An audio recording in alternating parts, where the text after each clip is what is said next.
Okay, we'll make this short and sweet, folks.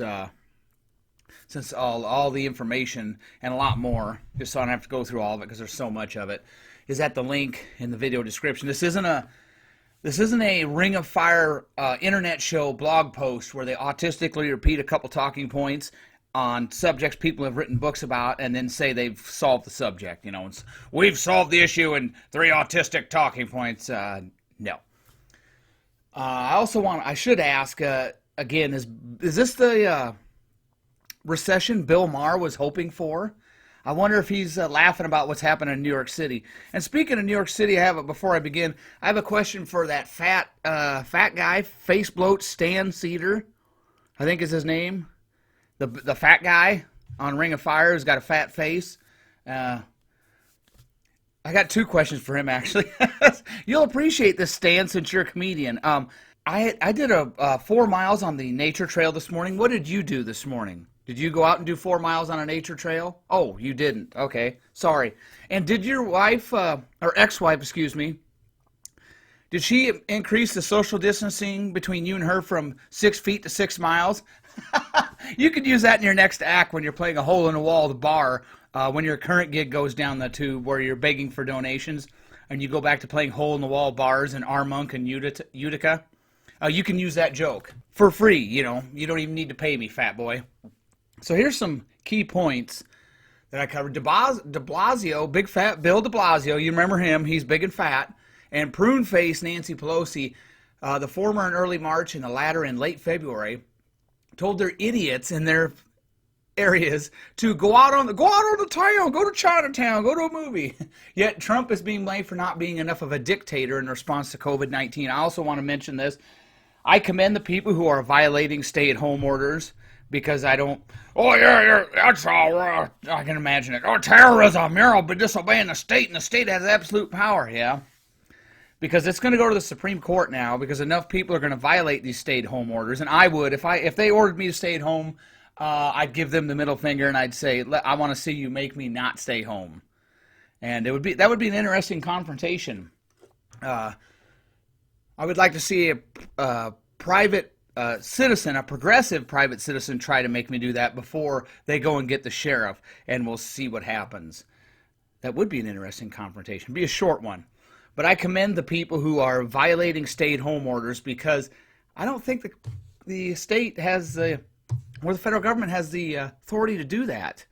How about, if they believe in all state authoritarianism, and the state can do whatever they want, then all these bastard children in Democrat districts, like Dayton, Ohio, Detroit, Baltimore, we can take them away from their families then and give them to good foster families that actually have a father. If you believe in that, then all these women in these Democrat districts having bastard children, we'll take them away and give them to actual families, that work and aren't on drugs. If you believe that, then the state can do that too.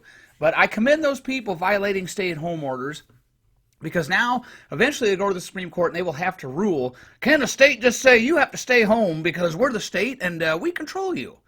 No, they can't. And I hope the Supreme Court comes out on the right end of that. So I do commend you people violating those stay-at-home orders, and I urge you to continue to do so, because the state, now if you're sick and you're going out, you're just stupid then. If you've got the flu or COVID-19, or you're a hippie from California that rotted your teeth out of your head from drugs, and you sit around doing YouTube videos all day and banging away on a keyboard all day, you shouldn't be going out either, because you're in that at-risk group. But if you're totally okay, then I commend you for doing that.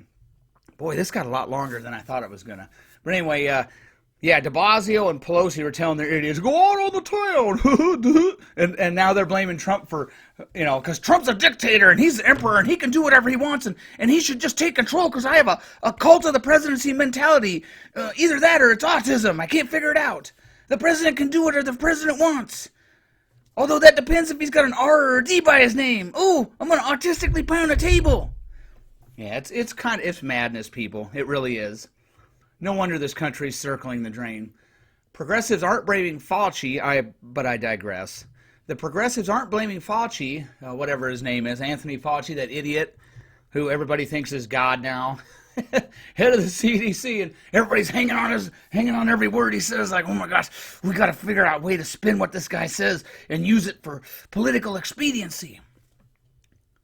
See some of my previous videos I've already, but he said this: on the basis of a case definition requiring a diagnosis of pneumonia, the currently reported case fatality rate for COVID-19 is approximately 2%.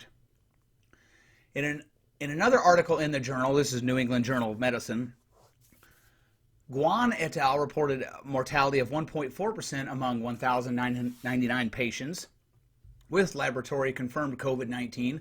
These patients had a wide spectrum of disease severity. If one assumes that the number of asymptomatic or minimally symptomatic cases is several times as high as the number of reported cases, the case fatality rate may be considerably less than 1%. Now remember, this is Fauci. He knows everything, and you progressives, you listen to everything he says. Continuing, this suggests that the overall critical consequences of COVID-19 may ultimately be more akin to those of a severe seasonal influenza or a pandemic influenza, similar to 1957 or 68, rather than a disease similar to SARS or MERS, which had much higher case fatality rates. And I urge you to read the entire article. There are a whole lot of ifs in there. As of April 14th, New York City alone had 107,263 infections and 6,589 deaths, which is a whopping 18.525% of the entire total for the United States. New York City alone had 18.525% of all infections for the whole U.S. That is and they had 6,589 deaths. That is 6.142 deaths per 100 infections, seriously inflating the U.S. total. And I use New York City Health Department data, not state data. New York City has also 29.61% as of April 14th. Of all COVID-19 deaths as of April 14th, yet New York City only has 2.567% of the entire U.S. population. How's that for a statistical outlier? Take the rotten apple out of the equation, and this isn't the end of mankind. It's not the harbinger of death. Take your Ritalin and Risperdal, and then have a nice hot cup of shut up. New York City was also responsible for much of the HIV/AIDS spread in these United States, and they were having a record influenza outbreak before this COVID-19 hysteria went off the deep end as well. New York City is a petri dish for disease.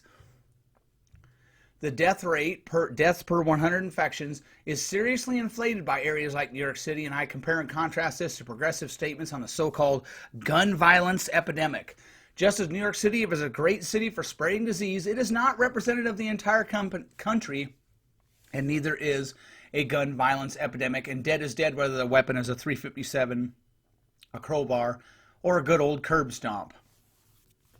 The gun violence epidemic is limited to a few jurisdictions, and I ran the data on this. You've got the link for it. 4.199% of the population was responsible for 21.12% of all homicides. That's an outlier. And they were all Democrat jurisdictions. I wonder if Bill Maher and his receding hairline are laughing. Was this the recession he was hoping for in New York City? COVID-19 lunacy because of major problems in New York City and the Big Easy are akin to screeching about a gun violence epidemic because a handful of Democrat-run jurisdictions in the U.S. are akin to war zones. Camden, Gary, Indiana, Baltimore, Detroit, Petersburg, Virginia, Flint, Michigan, etc. are not Texas, Iowa, Vermont, or the Dakotas. Just as New York City is not Iowa, Texas, Wyoming, etc. Don't believe the hype. When Chuck Schumer talks about a gun violence epidemic, he needs to call out Baltimore, Detroit, Gary, Flint, Camden, Rochester, Buffalo, Chicago, East St. Louis, etc. Those areas are the problem. It's not Iowa. It's not the Dakotas. It's not most areas outside of Louisiana, outside of Baton Rouge and the Big Easy. It's not Maine. It's not Vermont. It's not most areas of California outside Compton and Stockton and Oakland. They aren't the problem. The problem is largely diverse areas with lots of fatherless children, lots of food stamps, lots of folks getting paid not to work, and they vote Democrat. Sorry, I almost said dumbass-crat. Just as COVID-19 is running wild, not running wild everywhere, but folks think New York City is representative of the U.S., and they see New York City on TV, and they say, oh, we got to do something about it because New York City sucks. The COVID-19 death rate is also inflated, and numerous medical experts have mentioned this, because there are a lot of cases that are not reported because the person afflicted had such mild symptoms, probably thinking it was good old influenza, or the person was asymptomatic. The WHO death rate of 3.4% they bandied about not too long ago was and is complete BS. That sums up my article in short order. Read the rest for yourself and have a nice day. And don't believe the hype.